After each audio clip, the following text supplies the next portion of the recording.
Everyone, my name is Megan Raymond, and I'm the Senior Director of Membership and Programs here at WCET. Thank you so much for joining us. This is going to be a wonderful conversation. And um, feel free to tell us what the weather's like. Here in Boulder, Colorado, it's like 1 degrees. It's very cold, but we have new snow, so we'll take any moisture we can get. Kim's going to share the link to the slides so you can follow along.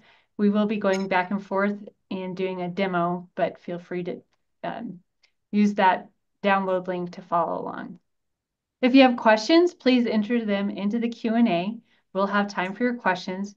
If you put them in the chat, sometimes we lose them in the chatter though. So if you have a question, please put it into the Q&A and feel free to use the chat to have any commentary, share any resources that you have. This is being recorded and we will follow up with additional resources and a link to the recording. I'd like to share with you our accessibility commitment.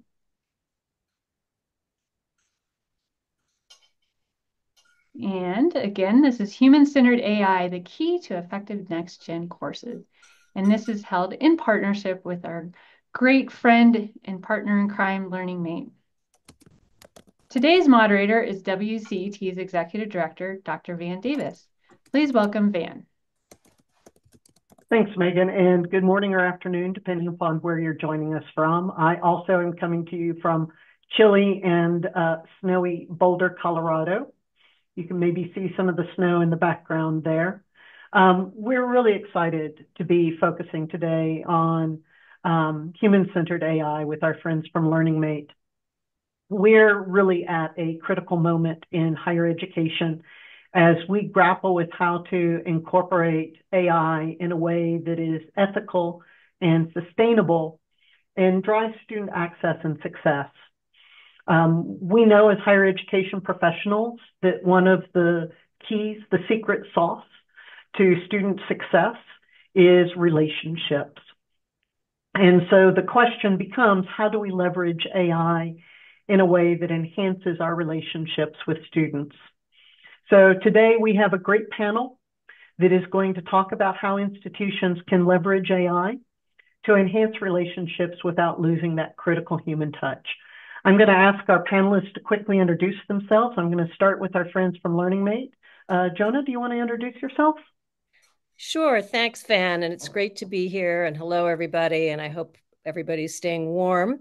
I'm Jonah Jepson, SVP Learning Solutions and Strategy at LearningMate, which means I head up the curriculum and content practice.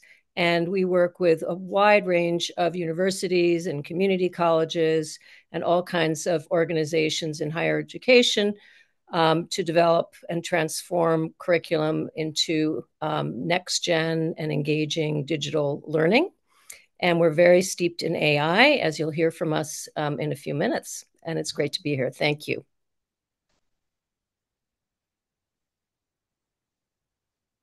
I'll go next.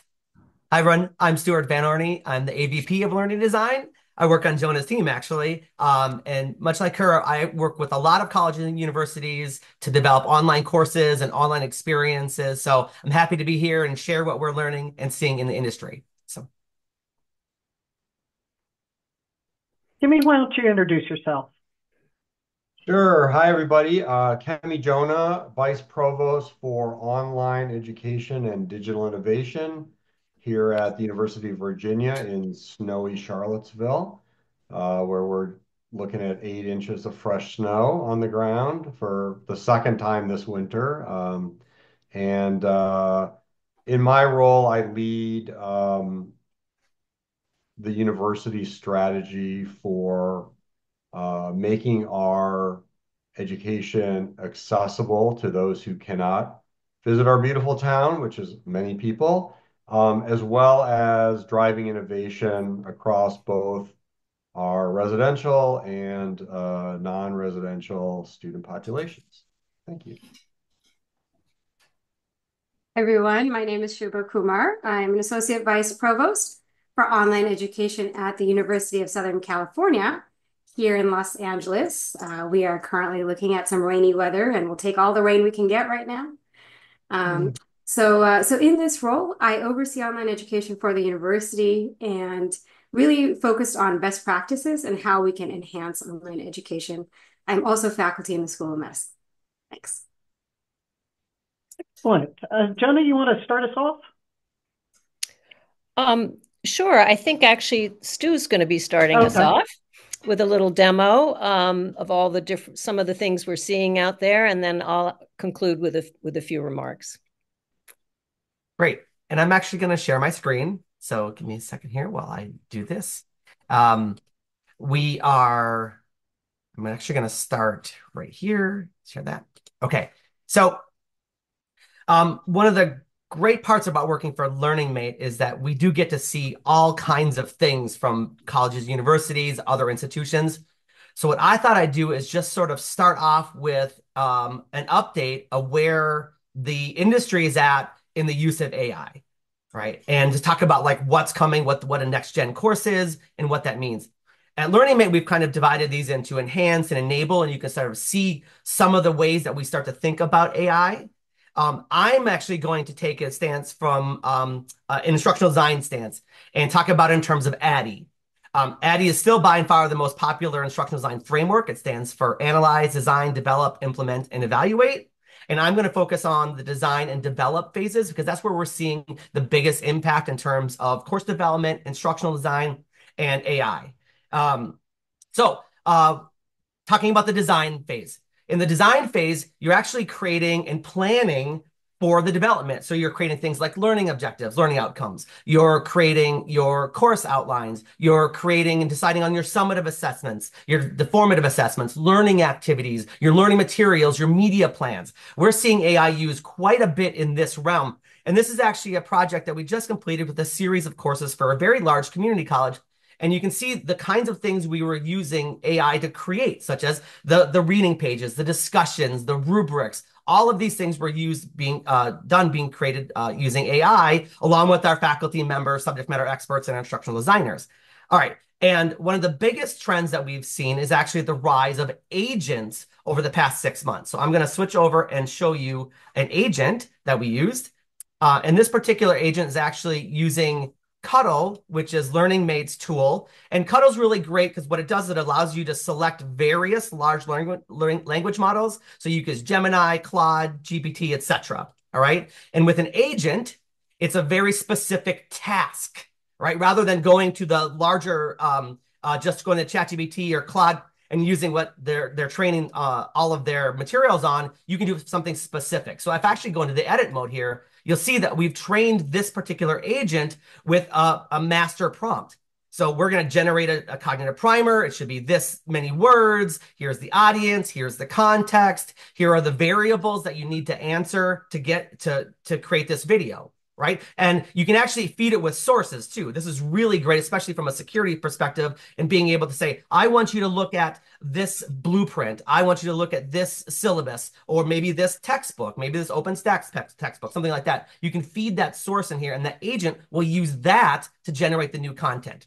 All right. And so I can come in here and ask this agent, for example, what do you need to get started?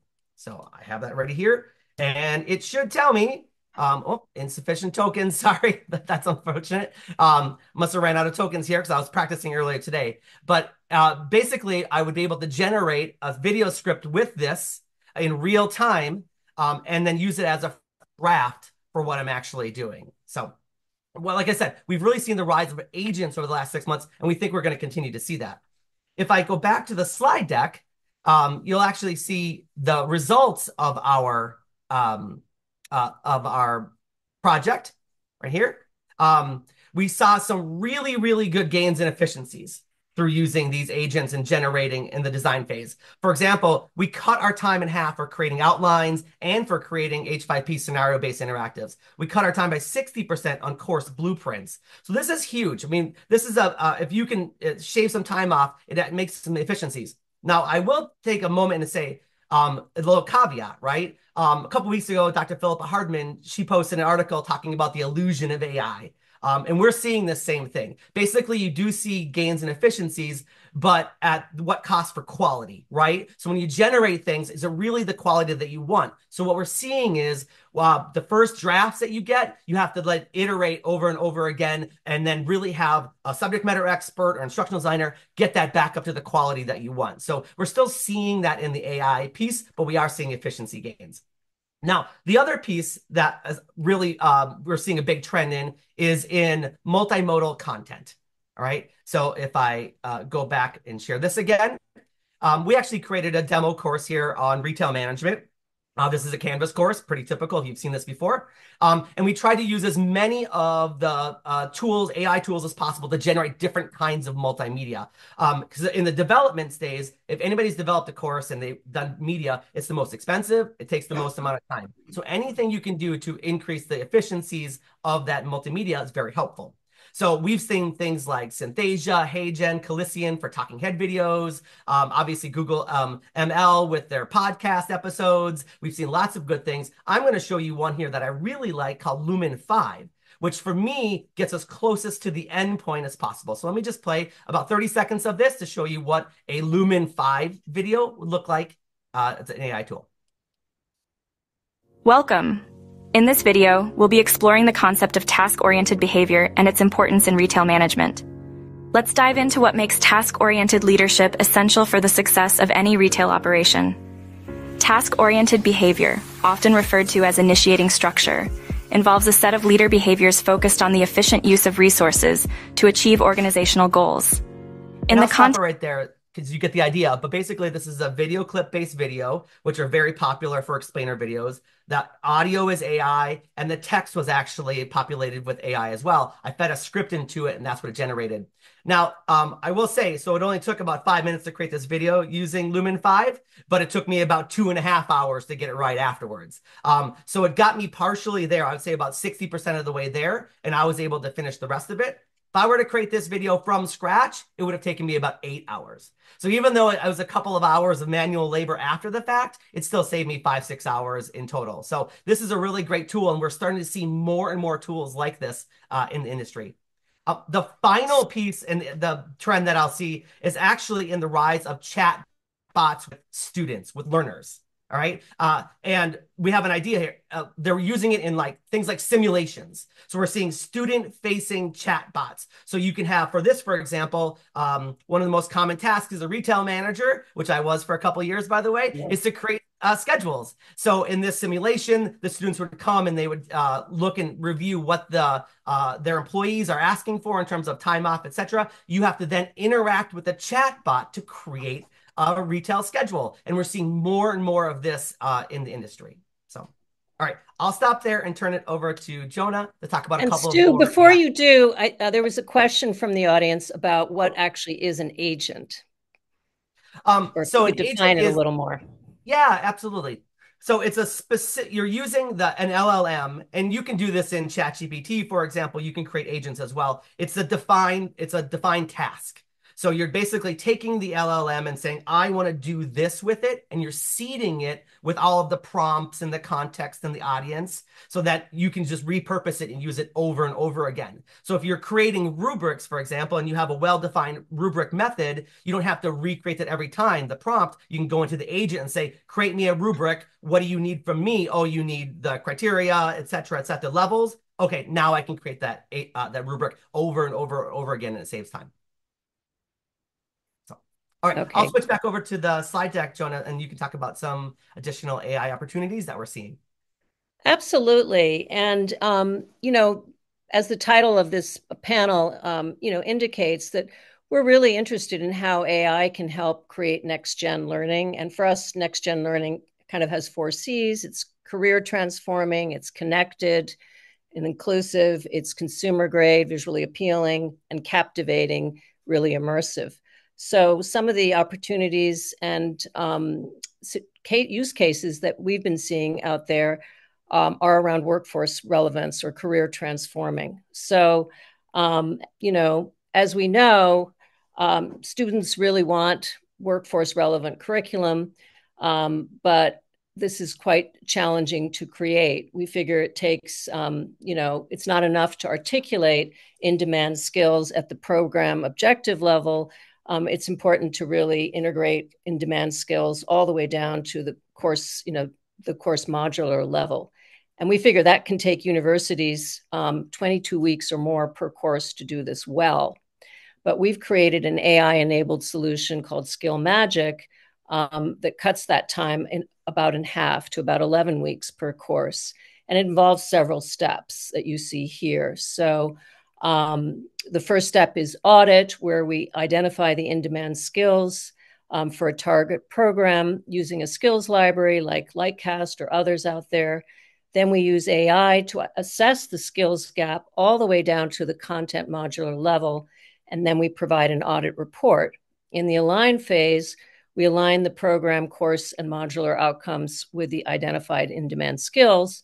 And for build, we address the content, as mentioned, all the way down to the modular level, not just creating performance-based authentic assessment with rubrics that align to the skills, but also integrating the skills into formative assessment, activities, et cetera, multimedia. And track is where we help schools tag their content that's aligned to skills and store it so they can easily update programs according to the rapidly evolving labor market. So that's our Skill Magic solution that's helping with creating more career ROI for adult learners. And then the next slide, a different thing that we've been working on is reducing the burden on faculty around grading, especially around so that they can spend more time creating and teaching next-gen engaging courses. So to that effect, we've created an AI-enabled grading tool, which is used for rubric-based assignments.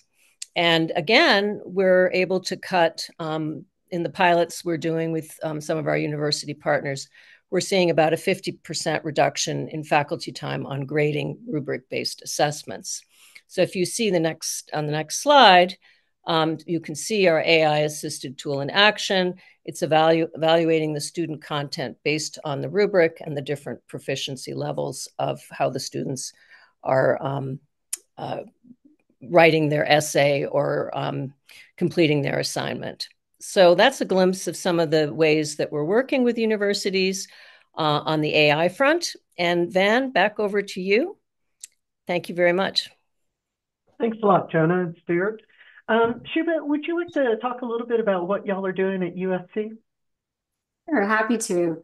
So I would, kind of start off with USC, I think, is very much ahead of the game when it comes to using AI applications and research. We've got quite a few centers and many faculty dedicated to that. But when it comes to education, I think we're very much still in the exploratory phase. We do not yet have a general AI policy in education. It's kind of at the phase where, well, put something in your syllabus as a faculty, whether you approve of it or not, make sure that the instructions are clear to students. So we see a lot of faculty, most of them are thinking about it, but maybe not implementing it. We've got some who are really gung-ho. Yes, I want to use AI in my teaching and learning as well as, preparing students. And then some who are frankly vehemently opposed to integrating AI in their education. So it's still very much in the initial phases around how do we use AI in education. I think in my role, what I'm most excited about is how we can use it to enhance education, particularly in the online space.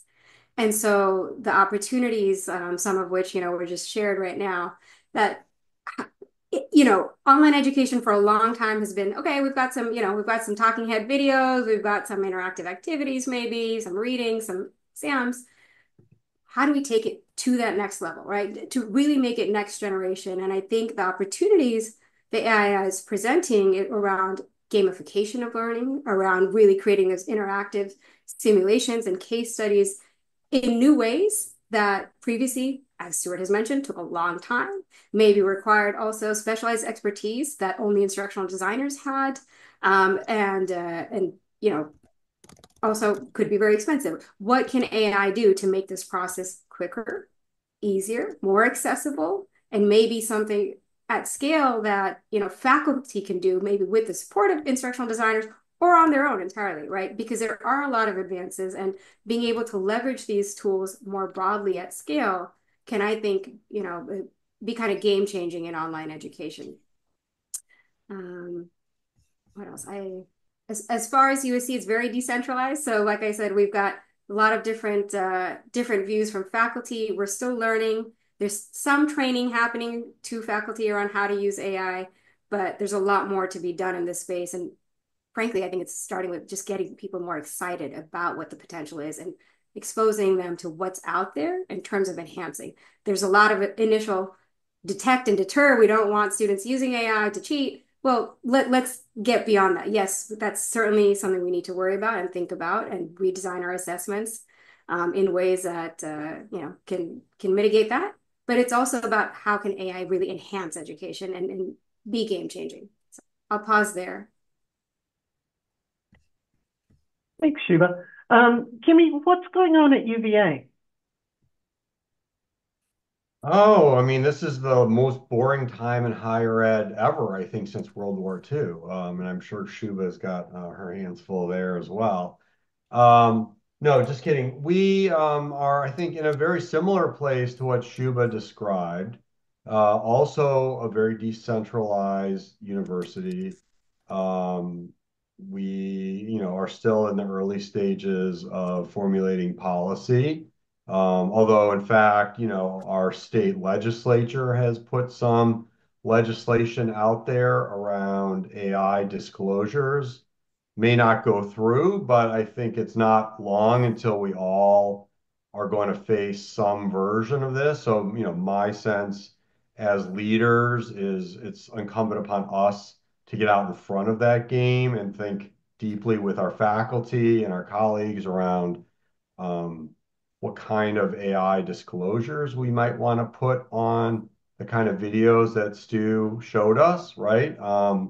And set the example for our students and others about what responsible AI use looks like. So we're not pulling the wool over everybody's eyes. And frankly, we may also be protecting our faculty or others against, potential misuse of their likenesses if we are rigorous about our disclosures. But I would say that largely I agree, with the kind of categories that Shuba and Stu maybe illustrated. I kind of think of them in sort of three buckets, and then there's some concerns I think on the back end that I'll share, Van. The first is what we've heard a lot from Stu is, can we do things that we do today, but more efficiently, right? And I think we saw some compelling statistics on, media production, course design. And I think those are, they're here today. We have the data. There's probably more to come, but, incredibly promising already. Um, Massively driving the cost down for some of these very labor intensive activities, video production, other sorts of things that I think Stu did a great job of highlighting. So that's the first bucket, right? Which is typically the way you see new technologies, right? Just they let us do things more efficiently. The second one, I think Shuba also highlighted, which I was happy to hear, which is sort of the democratization of some of these things. Now that they're easier to access, more efficient, almost instantaneous, um, can we move things that were very specialized, for example, by instructional designers, whether in-house or at a partner like LearningMate, and allow the faculty to kind of do it themselves in a pretty high quality way that either was just, kind of off the table, too intimidating, too time consuming, too low quality to really meet the bar. And that whole equation, I think, is changing pretty quickly, right? Where, you can, as an individual faculty with not that much training, you can really crank out some pretty professional looking, polished artifacts in ways that just were not possible before, right? At all. Not to mention doing things like translating them into like 14 different languages automatically and just mind-blowing stuff like that that was sort of like sci-fi only 2 years ago, right? And is now totally doable. So what does it mean as we democratize access to that? The Before I go to the third category, The part that worries me about those first two is a worry about flooding the zone with crap. And again, with Stu and Shuba and Jonah on the call, and I'm sure we have, dozens, if not hundreds, of really talented instructional and learning designers on with us today. Um, that is not a good outcome, right? Democratization where we flood the zone with really low quality materials or drive down the overall level of engagement that Jonah, I think, laid out nicely in her slide. We don't want to be backsliding on the quality of the engagement of the learning experience by just having tons and tons and tons of more passive learning videos out there. Even if they're beautifully produced, a video is still passive when you're thinking about it, right? So I think we all need to remain vigilant during this exciting time about potentially flooding the zone with lower quality learning experiences, even if though they look way more polished. So that's my fear that we need to be on the lookout for. And I think all of us in leadership positions, whether they, be at the high levels of university or just, on the front lines of course development, instructional design, working with our faculty partners to be educating everybody on these important principles.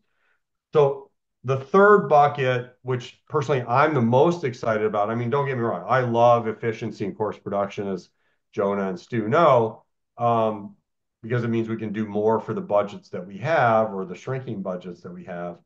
But I'm particularly excited about these new forms of engaging learning experiences. For example, Stu mentioned the podcast generator from Google's Notebook LM. If you haven't tried this thing yet, it's completely mind-blowing, right? You can load in a couple of PDFs or whatever it is, even some journal articles, and like in no time at all, you have this completely realistic podcast that takes, a really complicated topic and makes it super accessible. And also just like maybe fun to listen to while you're on the treadmill at the gym or whatever.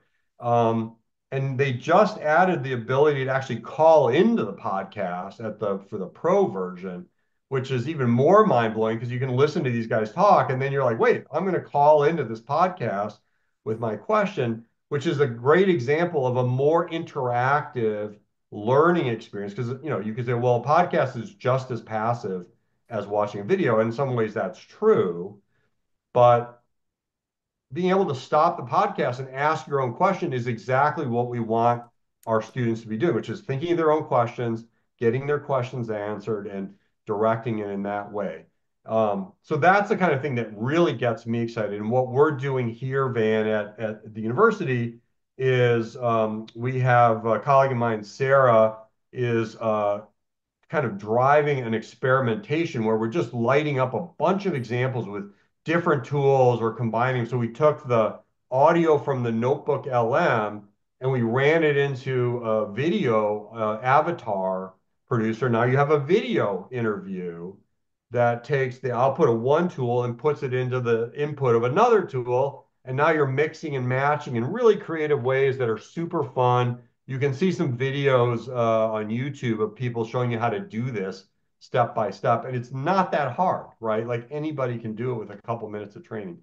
So that's what we're doing. We're going to try to put this in front of our faculty and administrators and just sort of light up the kind of new things that are possible. So, I'll stop there. The final worry that I think we could talk about maybe in the Q&A, Van, that I think affects all of us is a new issue that has just been kind of aired out in some papers called cognitive offloading, which is a way of describing what happens when we start asking generative AI to do the work of thinking for us. And this is particularly important for student learners, but it's true for us as professionals too. The less we, rely on our own brains, the more that skill atrophies over time. And I think we have some real questions in higher ed to ask ourselves about how do we feel about the issue of cognitive offloading Is this like short-term gain for long-term pain um, in terms of helping people develop critical thinking skills for a lifetime?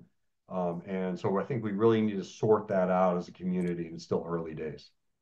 I think you're raising a really good point. We've got a number of questions over in the Q&A, and so we'll start working through those, but let me just remind folks, if you've got questions, to put them in the Q&A.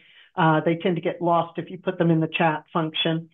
But one of the questions that a number of folks have, and I think this in some ways sort of gets to that cognitive offloading piece and what happens whenever we do begin to lose the human in the middle. One of the big questions that we have is, how do we counter the risk that we might get into this dynamic where we have a student who has created an AI-generated essay and it's being graded by an AI grader? And so you've got AI grading AI, and suddenly we've lost the human in the learning process. So, Van, and that's certainly a concern we've heard from faculty, even before we came out with our AI-assisted grading tool. Totally understandable. And all the solutions we've been talking about still rely heavily on, as we call it, human in the loop, faculty or subject matter expert involvement, or learning designer, usually both involvement.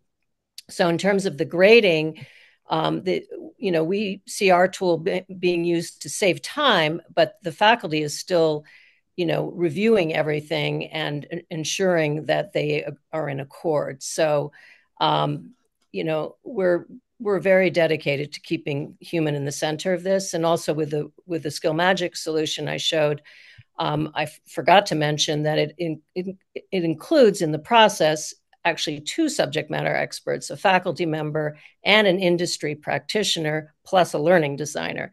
So we take that very seriously. Thank you. Sort of related to that, I see that we've got another question here that a lot of folks are really interested in around the AI for grading.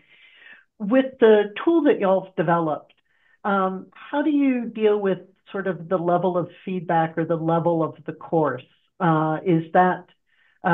have one person that asked, if you're using AI for grading, are you specifying the course level in the degree program with the AI tool? For example, there could be different strategies for grading bachelor's work compared to doctorate level work. Absolutely. And we work very closely with our university partners to calibrate. Excellent, excellent. What do students think about AI being used to provide them with feedback and grade their work? Have you gotten any feedback from students on the tool? Not from students yet, but the way we view it is that it just enables, especially large enrollment classes, the ability to do more rubric-based assignments. So more, open-ended answers or questions, essays. So you're not relying on objective or multiple choice primarily in, especially undergrad large enrollment courses. Excellent. This one may be a good question for either Shuba or Kimmy, but we've got a number of folks that are asking about what your thoughts are on intellectual property rights and the copyright on content generated by AI. And I don't know if you've been following what's been going on with copyright lately, but U.S. Copyright Office has recently released some regulations around what it would take to copyright AI. But I'm wondering, Kimmy and Shuba, is copyright an issue that has come up on your campuses? And if so, how are you navigating IP and copyright and generative AI? Too soon to say here. Shuba, what about you? Has it come up yet? It's come up, and I would say, honestly, I'm not qualified to speak intelligently about it. Sure, understandable. I think copyright is one of the issues that WCET has been spending some time following. Some of you may know that year before last, we released an AI policy and practice framework that looked at several buckets of policies that institutions need to address. And IP and copyright was one of those policies that we suggested that institutions address. I will say that what U.S. Copyright Office has recently released in terms of their guidelines says that generative AI creations can be copyrighted if there is sufficient human in the loop. And so if it is something that is solely produced by AI, that is not copyrightable. If it is something that is produced in coordination with AI, but the content is really coming from the human, that is something that is perhaps copyrightable. And then, of course, there continue to be a number of IP conversations that are taking place in a number of IP court cases that we would urge you to be keeping track of in terms of the ability of AI, generative AI, to use intellectual property for training their large language models. There's a couple of lawsuits right now involving OpenAI.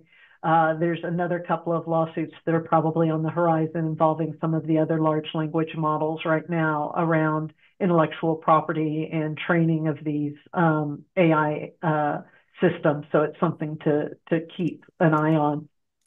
Van, one thing that I think is worth pointing out is a lot of these things can be actually pretty counterintuitive. So let me give you a couple of examples, that I think encourage us to all have humility about our assumptions about how these things are going to play out.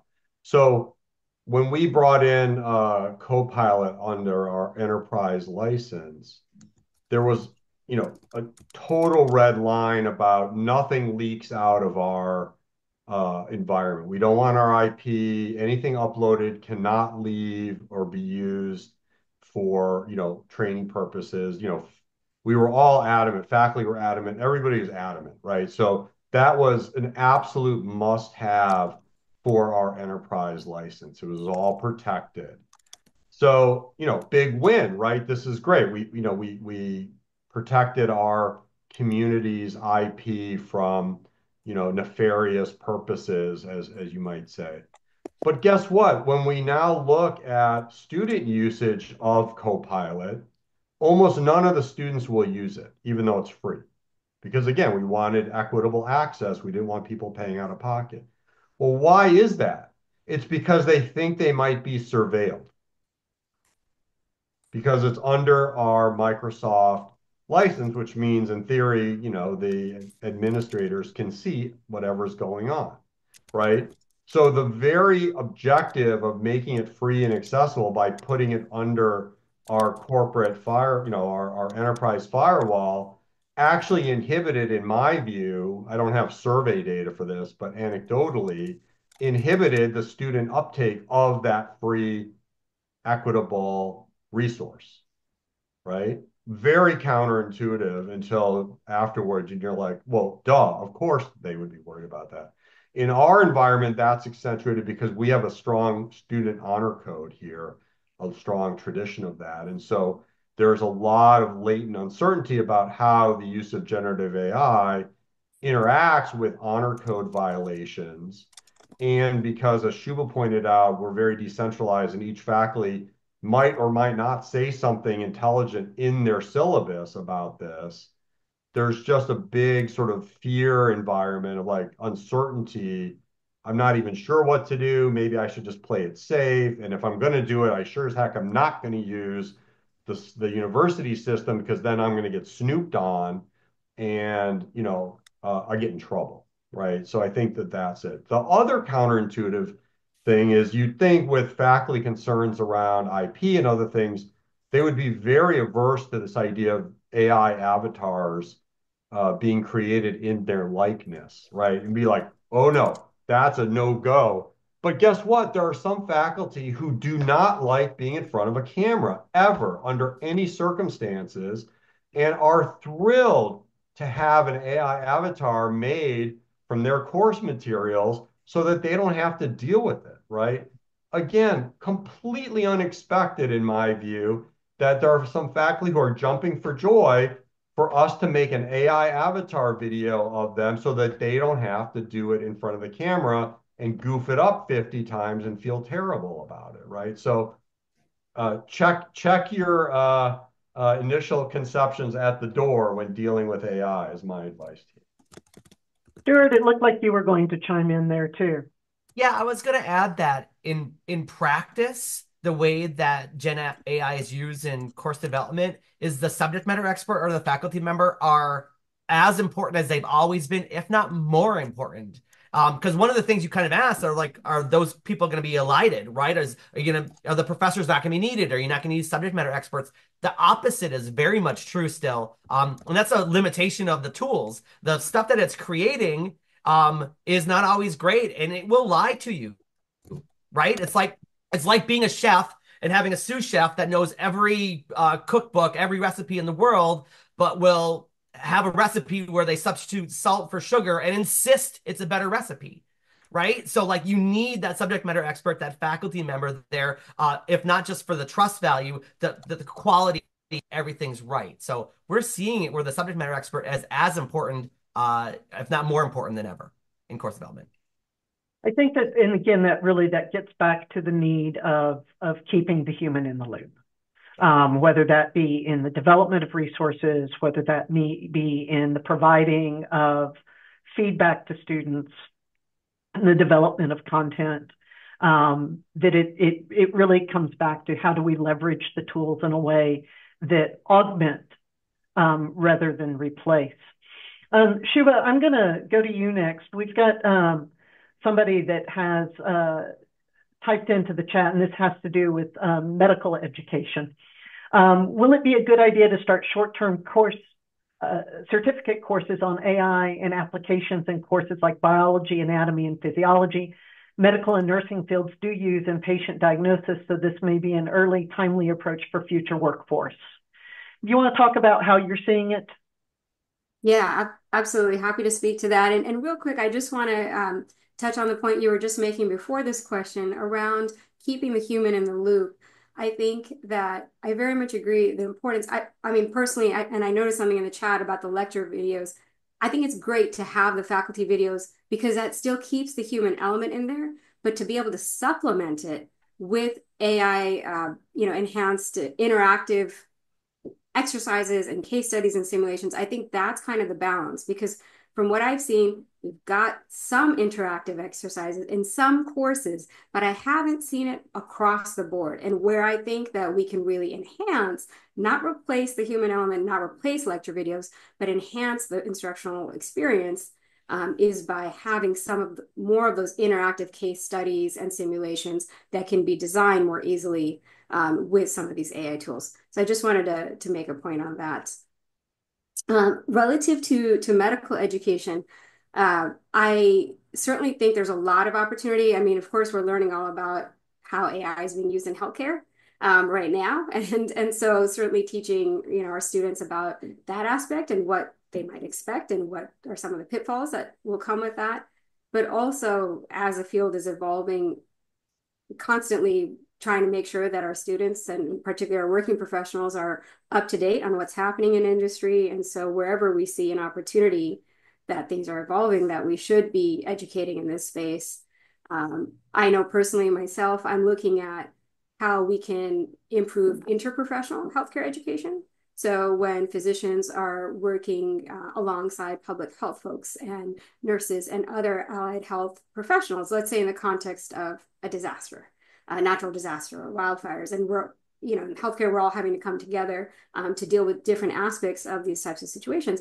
Well, can we create interactive scenarios, simulations using AI in ways that could appeal to all of these students and, test some of the competencies that are required in these different areas in ways that we couldn't do as easily before. Excellent. There's a philosophical question that I see that is coming up in the chat quite a bit that I want to pose to y'all. So I'm going to read it and then ask y'all to maybe think about what your thoughts are on this. I notice all this excitement over AI. However, recent feedback from employers indicate that graduates lack communication, critical thinking, and problem-solving skills. I think we've all seen that feedback. Furthermore, there's no solid research to support that AI tools are enhancing or improving learning. Is it possible that we are quickly forgetting the basis of human education and learning to satisfy a popular trend? How do we balance out these continued needs for the more traditional soft skills, that human-centeredness, with the tools so that we don't lose the humanity in the midst of all of this? Kimmy, I see you smiling. Well, yeah, I have a lot to say about this, but I'll try to keep it brief for the benefit of my co-panelists here.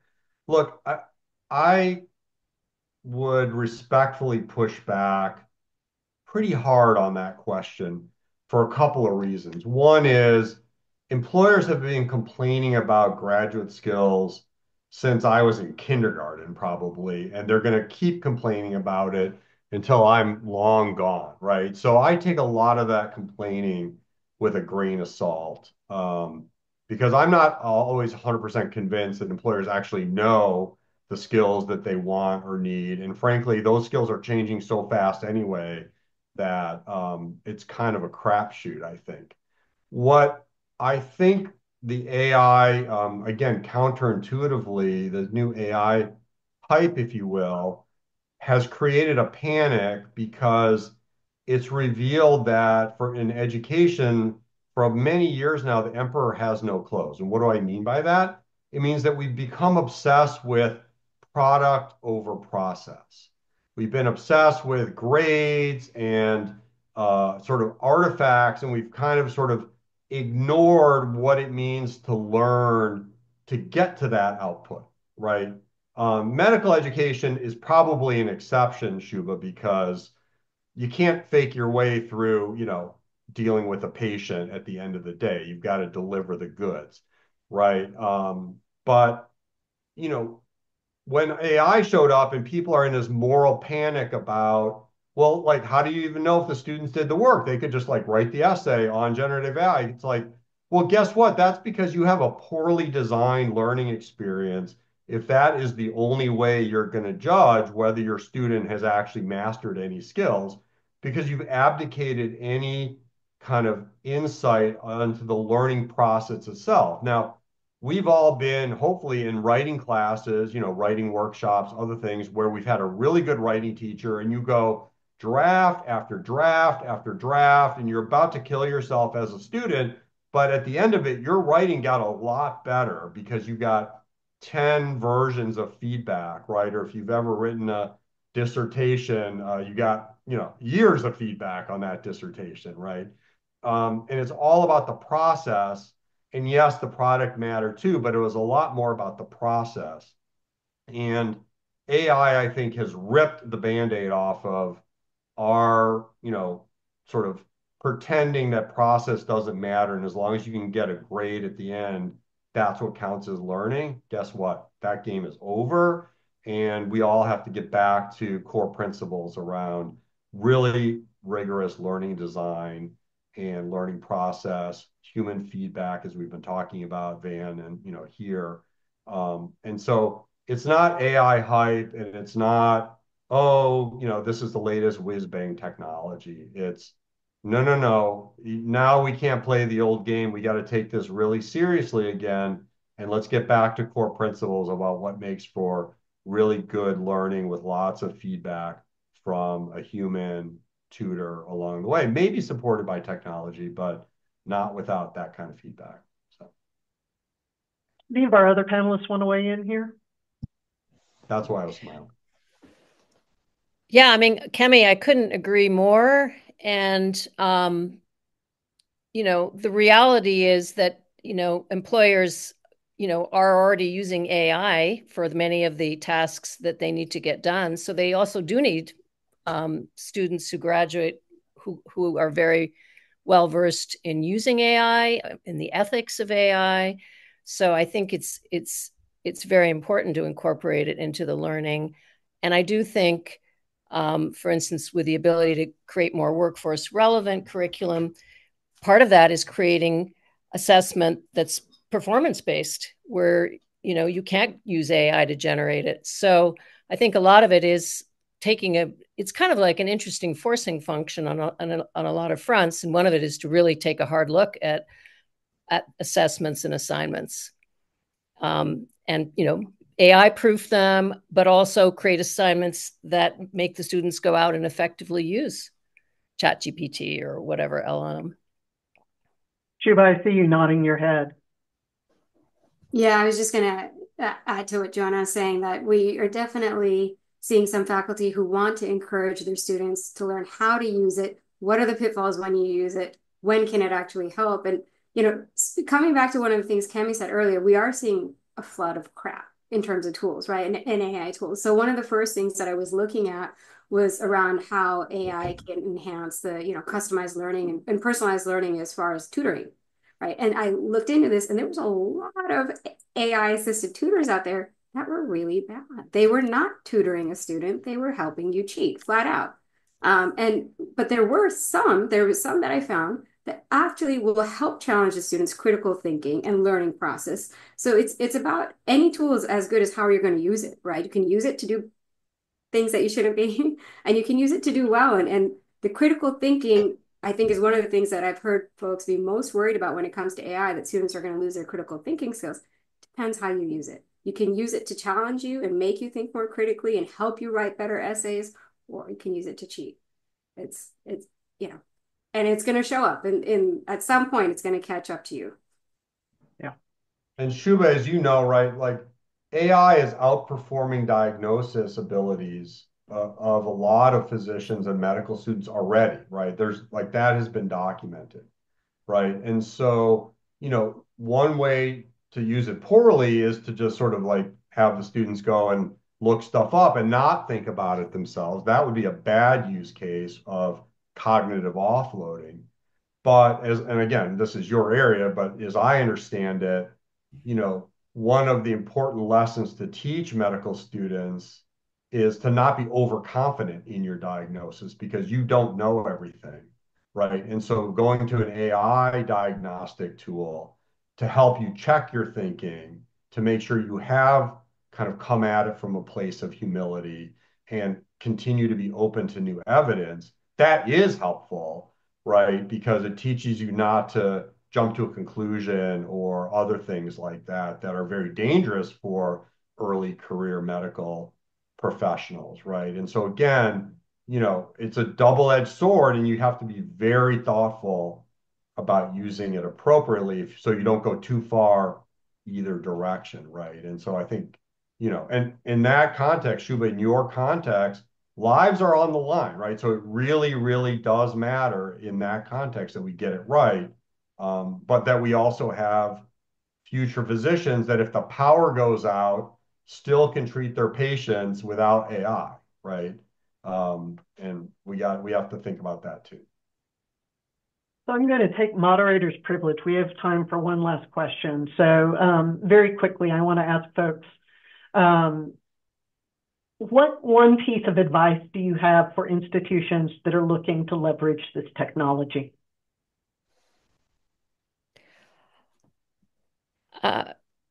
I would suggest a couple of things. One, I think it's really, somebody brought up the question around training for faculty. I think it's really, really important to empower your faculty, to learn the basics of AI, to practice prompt engineering, to tackle some of the ethical issues, get their hands dirty. There's some statistic out there, I think it was a Top Hat survey, that said that even though ChatGPT has been around for over 2 years, only 12% of faculty are actually regularly using it. So that's kind of a wake-up call. So that would be one of the first things. The other is to really find a way to have a sandbox or a playground pilot. One of the kind of holy grails of AI is the ability to really personalize and contextualize, kind of, one-on-one, almost like the best teacher, having an agent that's almost like the best teacher you ever had in certain circumstances. So, I think it's really critical for universities to get out there and start testing. At LearningMate, when I first arrived over a year and a half ago, the first, I would say, 8 months while I was there, we were doing lots of internal pilots and hackathons and things. And then we started doing pilots with universities. And then we started doing large scale AI enabled curriculum engagements. So we've sort of seen that process. And I think, so that's what I advocate. Jimmy, what's your one piece of advice? I think it would be keep an open mind and experiment right now. I mean, the AI that we have today is the worst version of it we're ever going to have. Right. And so it's going to just keep getting better and more powerful and more, creative. So just, be experimenting. Don't take it on faith that this is absolutely a must-have good thing in all situations. I think as we've been hearing from Shuba and others, right, you have to be thoughtful about the design and the use, but it's absolutely saving money right now in production time at minimum. And it's opening up a lot of new opportunities for exciting learning, personalization, engagement, other things. And we're just at the beginning of it, but it doesn't mean that we have to abdicate responsibility. Shuba, what's your one piece of advice? Yeah, I would echo what my colleagues have said and just add one more piece to it, that giving faculty not only training, but the time to experiment and really getting some faculty champions on board to experiment and be able to share their honest experiences when they've experimented with the tools, what's worked, what hasn't worked, what was fun, what was not fun. Because I think back to when we were starting, even just launching some online programs back when I started at USC. Over a decade ago, and there was a lot of resistance from faculty. But once we got faculty champions to say, yes, I've developed on my course, I've been teaching online, and it's actually pretty fun. And these are actually some of the cool things you can do. And these are some of the things we're still struggling with or that are challenges. But hearing from your colleagues, your faculty colleagues about what's working and what's not, I think can be most impactful for the rest of us rather than it coming from anywhere else, I guess. Stuart, do you have anything to add? Yeah, absolutely. So when you think about Gen AI, you could boil the ocean with it. So one of the challenges is, where do you start? So my biggest piece of advice is to start with your biggest problem, right? As a professor, is the biggest challenge creating rubrics, right? Well, then use Gen AI to create your rubrics for you, right? Is it maybe to get like performance data from previous versions of the course and let Gen AI analyze for you, because that does a really great job of that thing. So find something that's really challenging or that you find tedious to do and see if you can, like we talked about earlier, get Gen AI to do that for you or help you do it, and just start there and and show the power of Gen AI, and then you can grow with it there. Thank you. I'm going to throw it back to Megan, but I want to thank all of our panelists. This has been a really great and engaging conversation. And Megan, back to you. Great. Thank you, Van, and thank you to all our speakers. And thank you very much for the fantastic conversation taking place and the questions. This has been a really interesting conversation, so thank you for being actively involved.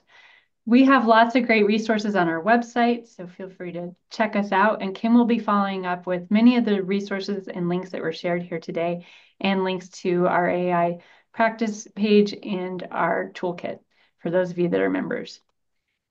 Learn more about WCET. We have lots of great events coming up, including a member summit on this very same topic of humanizing ed tech. There's our next two webinars, which may be of interest to you, especially AI and accessibility, and a little bit more about our virtual summit on February 27th. We have a fantastic keynote presenter for the kickoff of the summit, Eric Rodriguez, if you know him. And I want to thank our sponsors and our WCET supporting members underwrite much of what we do here at WCET, and we couldn't do what we do without them. So we are very grateful. And here's a list of our supporting members. So again, thank you all for being part of this. Thank you to our presenters, and thank you, Van, for moderating. Everyone stay well. Thank you.